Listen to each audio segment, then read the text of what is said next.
reba abantu bari ku exposa ibintu bijyanye n'ubusambanyi timira ikwereka uburyo babikora kurangira ukabona umuntu yafashe ikiganiro avuga ati twe dukora massage body to body na massage y'ibitsi yego umuntu bari gukoresha amagambo ukabona ikiganiro content iri kurebwa na miliyoni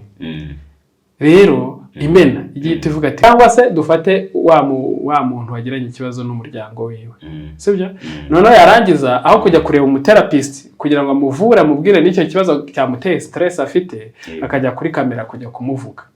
cyangwa kujya kwisobanura ubundi hari umuntu ufite responsibility yo kwisobanura general public ngo yumve uko abyumva tuvuge nk'urugero nimba umugabo wawe mwagiranye ibibazo ko mwabigiranye muri babiri